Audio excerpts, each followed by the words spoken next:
Hello everybody, I'm Vicki Lentz. I'm the department chair for biology and I'd like to welcome you to our video tonight.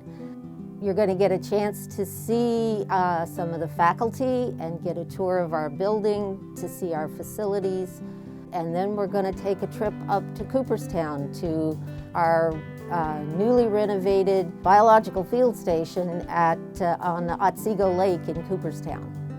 So I'd like to thank you for joining us on our video tour, and I hope that you like what you see and hope to be able to teach some of you someday in the future.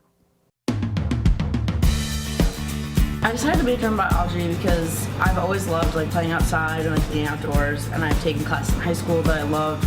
And so I figured, why not make that my career, because I love doing it and I love the environment. There's always something new to learn. Every day you have new concepts to build on what you've already learned. For students who are interested in doing research, and for that I would highly advise, there is a Biology Research Lab. That's where you will be running things like genetic analysis, if that's what you're interested in doing. One thing that really excited me about the biology program here was the fact that we had a lot of field courses. What's great about field courses is that there's field courses over the semester where you'll go out for field trips for a few hours and do stuff, which is great. And so you get a lot of experience in the field right where it is. So it's a lot easier to learn it because you're kind of immersed in it for 2 weeks. So I've done human subjects testing, and in that I've done biopsychology research and I've done human physiology research. We have the anatomy and physiology lab.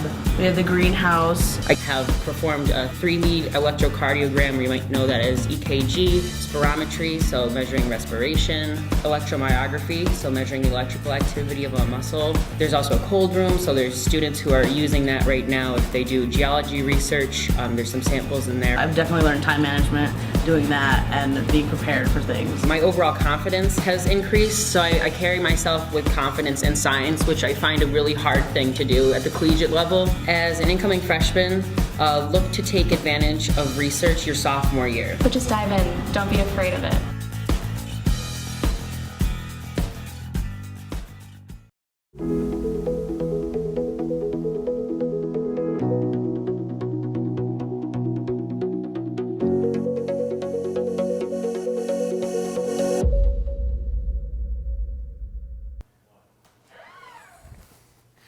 Hi, I'm Dr. Jeffrey Halval, and I'm a professor in the biology department. I'm going to take you on a tour of some of our rooms, and we'll talk a little bit about the curriculum as we go. Our first stop is going to be one of the introductory lab areas. In this room, we do the first year lab experience. So in the first year, bio majors are going to take 2 out of 3 lecture courses, each one focusing on intro bio from a different perspective. And then everyone's going to take this first year lab experience. Half of you will have it in the fall, half of you will have it in the spring. In this course, you're going to spend 5 weeks focusing on experiential learning in cellular biology, 5 weeks focusing on organismal biology, and then 5 weeks on ecological and evolutionary biology. You'll be learning about how we do research in those areas, and then you'll be doing individual research projects and group research projects in each of those topics. So biology is the study of life, and what do our majors do with it? Well, they do some of everything. We have majors who've gone on to med school and PA school and gone on for physical therapy degrees. We also have students who are working at the DNA Forensics Lab in Albany, students who've gone on for masters and PhD in human physiology, in entomology, in ecology, in botany. And so there's really a way broader breadth of things you can do than probably what you heard about on TV or from your guidance counselor or anywhere else. And the best thing you can do, especially if you're not sure what you like in biology, is to come and take a wide array of courses. And in the next room, one of the upper level lab spaces, we'll talk about some of those specialized courses you can take.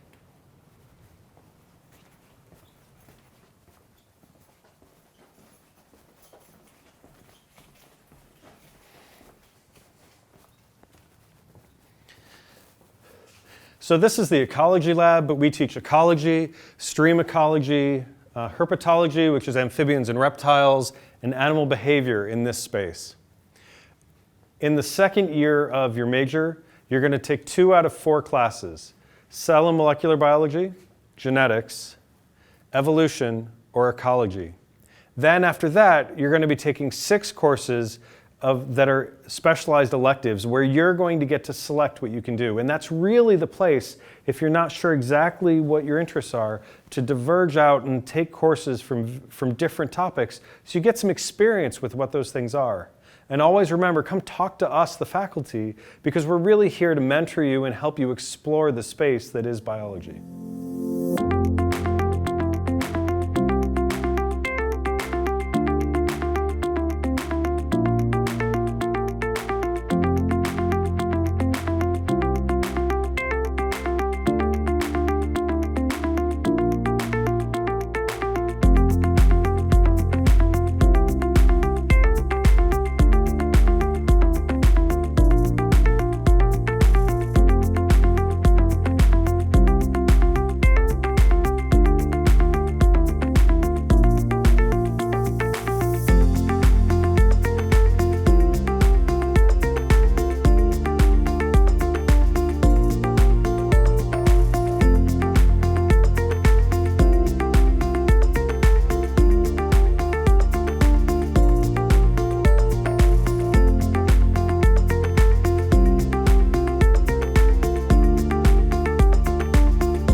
So this is the Anatomy and Physiology Lab. And yes, we teach human anatomy and physiology here, which is a great course for people who are interested in going on to physical therapy after they graduate. But we have a lot of courses that deal with physiology and that deal with anatomy that are really great opportunities for our students. So there's a comparative vertebrate anatomy course and a 2-semester physiology lecture that's probably the best experience for those students interested in going pre-medicine and going on to med school or PA school. But we also have a lab methods in human physiology course where you can learn how we actually do physiology research and then get to experience some and do that in class. And that's one of those classes that we offer that also meets the immersion experience for the degree. So there are ways other than just research and shadowing where you can get that experiential learning component and meet the experiential learning requirement for the degree. So this is one of our molecular labs where you'll be doing upper level courses in cell biology, in molecular biology, and in some of our upper level genetics courses. And we really give the students an opportunity to work in small groups. You can see the tables are limited to 4 so that you can get that hands-on experience with the techniques. Now, of course, one of the things that's on everyone's mind is what are we doing in light of recent events? And so we've been trying to make our classes more accessible and easier for students to access in terms of video presentations. This is one of the recording studios that our molecular biologist has been using to try and allow students to at least get to see things like fluorescent cell technologies, cell staining, and some of the materials and methods that they would have been using if we were back on campus. Hopefully our goal, of course, is that you'll be back here and physically doing these things as soon as possible, but we want to make sure that you're still getting that high level of content that we're known for and that interaction with our faculty. This is one of the larger lecture rooms that we have in the building. Right now it's set up for social distancing, so there aren't that many seats. Normally, though, there'll be about 48 students. And this is really important. Whether you're in the 100 level bio classes or the 200 level bio classes, you're going to be with a maximum of 48 students with just a couple course exceptions. Anatomy and physiology has a larger lecture, but almost everything else, we really only have 48 students. In the upper level courses, that's actually going to drop further and it's going to max out at 24. If you're in a lab, that lab is never going to be more than 24. When we redesigned this building, we actually designed it so there'd only be 24 seats in each of the lab room. That small size is critical to us as instructors because we want to know who you are. You know, we don't just want a nameless face that's sitting there in the classroom. We want to get to know our students. That's why we're here.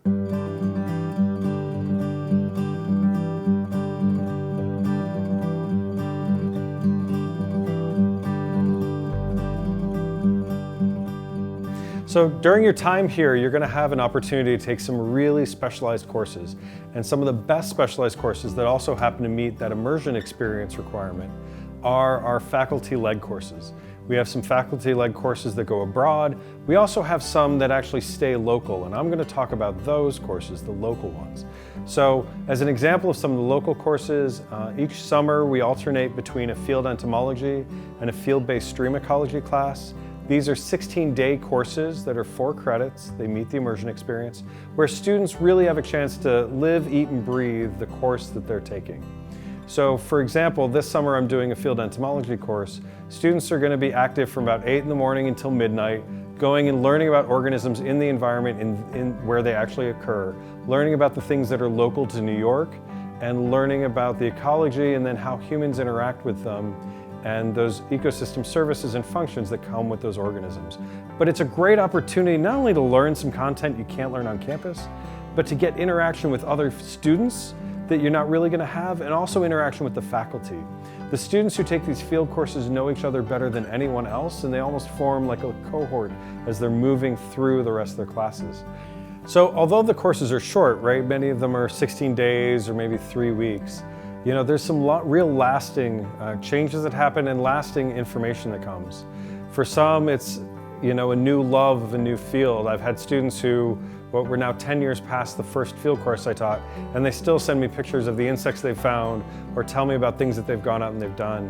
We've had students who've realized in both directions, either that ecology isn't the career they wanted, and so we had some diehard ecologists who found out that getting rained on every day really wasn't their cup of tea.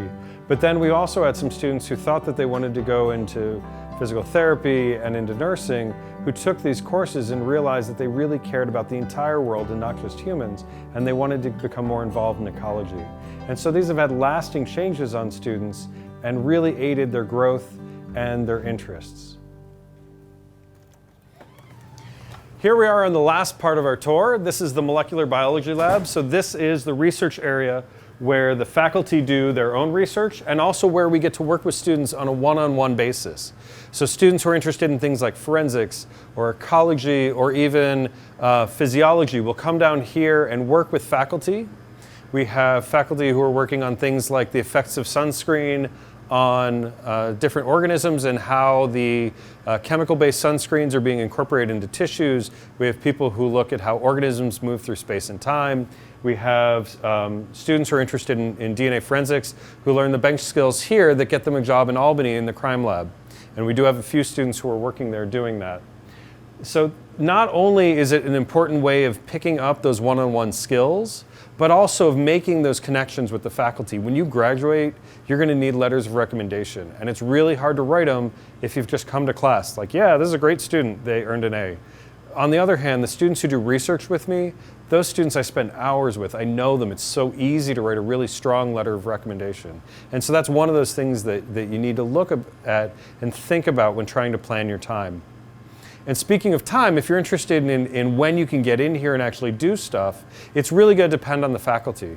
If you go to the web page and you look at what each faculty member does in our research statements, email the faculty member. Some people like me are happy to take first-year students. It gives us 4 years to do a really awesome project. One of the worst things that can happen is when someone waits until their very last semester and they're like, can I come do research? Because you can't really do a lot in 15 weeks. Now, as I said, this is where we do the bench work, the molecular side of things.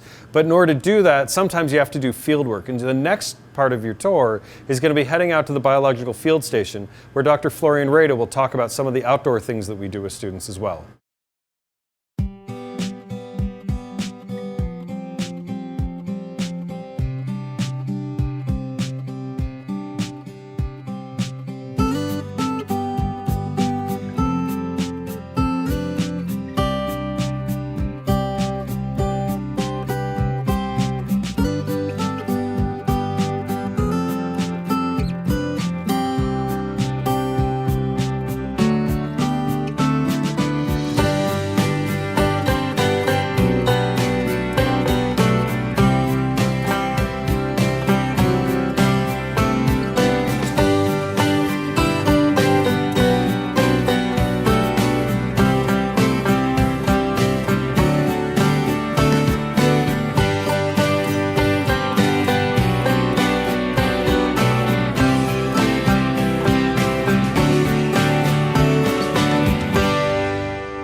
everybody. My name is Florian Rada. I'm a professor of biology at the SUNY Oneonta Biology Department, and as part of my job, I conduct research here at the Biological Field Station with students. The SUNY Oneonta Biological Field Station is truly unique within the SUNY system and the region as a place where biologists have conducted research for 5 decades. We have access to natural systems here that are unparalleled. There are 2,700 acres that are part of the field station throughout the area of Otsego Lake. We have a long-running data set conducted by biologists since 1968, monitoring the health of Otsego Lake and other area water bodies and natural systems. And we have active current research that benefits from our position here in Central East New York in the Oneonta area. One of the key benefits of being here is the access to these natural systems. So what I'd like to do now is show you the actual main lab and what's going on in that building. So come on down.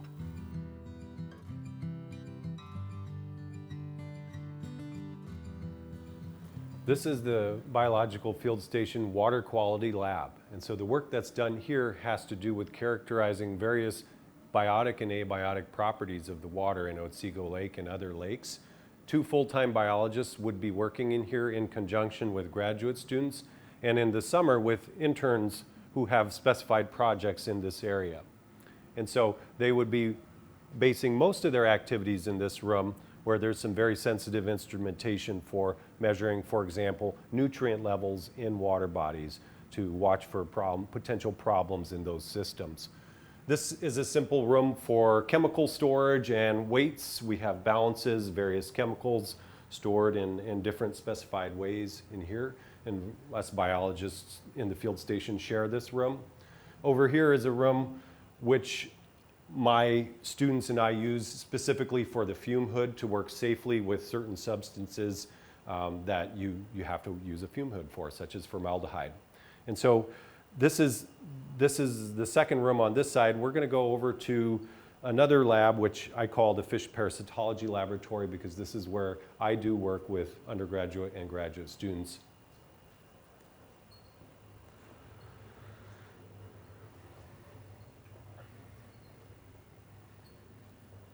So the focus of this room is quite different from the other areas of the field station. And here we focus on parasites of fish in North America and elsewhere. And if you come in the room, you see the usual kind of trappings of a parasitology lab. We've got pictures of worms on the door. We've got pictures of worms on the walls, drawings of worms. We're pretty worm focused here, but we also do spend some energy on the fish themselves because they are the habitats for our parasites. And we have been doing this work for a while, and this work has resulted in a series of publications in peer-reviewed journals, and many of these have undergraduate students from SUNY Oneonta as co-authors, and this is something that takes an extra bit of work. The students who come here to do work are typically doing this for credit, unless they're on some summer pay, and then they would have some small income associated with their time here. And they do independent work after they've had a 1-semester training experience where they do more general techniques in the area of fish parasitology. And so we have, over the years, characterized the fish parasites of the specific water body, Otsego Lake, but also other water bodies in the upstate New York area, with the basic question of what parasites occur in this water body. Parasites are an important part of any ecosystem. They affect ecosystems in ways that may not be obvious to lay people and, in fact, other biologists, because parasites parasitize the apex predators. They use the food web to progress through an ecosystem, and so studying them is an important window into the properties of an ecosystem such as Otsego Lake. So Emma Nielsen is a relatively new arrival to the lab. She began working with fish parasites during this fall semester in 2020.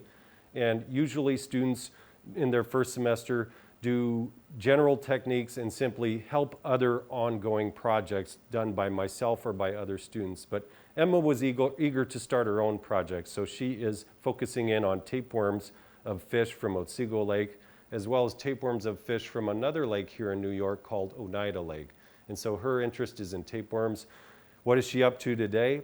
She's focusing on sorting out some tapeworms that were collected from fish and then isolated in these glass vials and saved in ethanol. You have to keep tapeworms in fluid or they dry out. So that's 1 or 2 tapeworms in there from that's from a walleye, from Lake Oneida.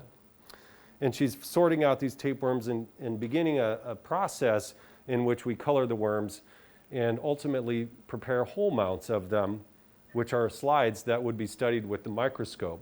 So one example of a whole mount of another kind of worm is shown right here. If you look against my hand, you see that pink thing. That worm has been colored artificially to facilitate viewing it and its structures with the microscope.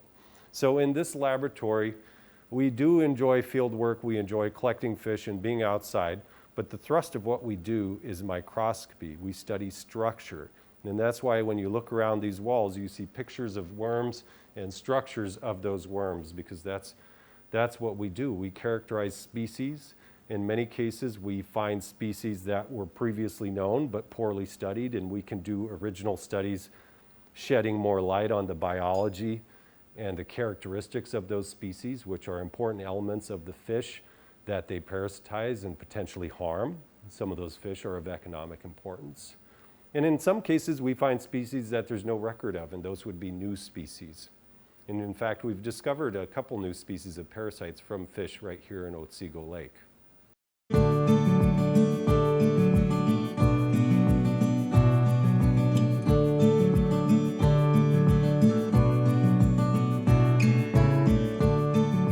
I always loved biology since elementary school. Honestly, I love learning about living organisms and pretty much like how the body works and other animals and insects and other things like that. So it's always been an interest of mine, and I like Oneonta for that reason, because not only do they have the classic courses like cell and molecular biology and microbiology, but like they have opportunities like this where I can learn more about field biology, which is something that I had never really been exposed to when I was in high school. I'm currently redescribing a species from the white sucker fish. It was last worked on in 1918 by Van Cleve, and we have very limited information on it because of the time that it was originally studied, and since then there has been a lot more an increase in technology and how advanced it is. So like this, for example, this is we call it the Leica. It's a compound-like microscope that is hooked up to this computer that allows us to take measurements of the worm and its bodily structures, as well as take images of it. So for example, if I wanted to measure the length of this hook here on the head of my worm, which is what I'm currently studying, it's called octospinifer, meaning it has 8 hooks on each row. I can just drag here and measure how many micrometers is the hook, and I record that in my Excel sheet here. And so basically I'm taking multiple worms of the species and then taking the measurements so that I can record it and let other parasitologists that work with freshwater fish know that when they're looking for this worm, or if they come across a worm that is this worm, they have this data set that they can look at and be able to identify the worm more easily. So I plan to work for at least a year outside of school when I graduate, most likely as a lab tech or a research assistant, and kind of get a little bit more exposure in different fields. I'm really interested in epidemiology and parasitology, so ideally I would be working in those fields, and then I would like to get my master's in either epidemiology or parasitology in the future. Other facilities here at the field station include a fully equipped aquarium room, which is where we can house fish or other aquatic organisms in kind of try to replicate their natural habitat. So the aquarium room is a good facility to keep fish cultures going, and also to conduct experiments on things like zebra mussels, which has been done there. The greenhouse has fish tanks that can be used for fish culture, and it's also a greenhouse for plant experimentation. And then if we keep going, we can see just how easy it is to get to our ecosystem that we focus on. This is Otsego Lake, and we're at the south end of Otsego Lake. This is a glacially formed lake. It's approximately 10,000 years old. It's a beautiful water body. It's located on the shores of Cooperstown, also known as the home of the Baseball Hall of Fame.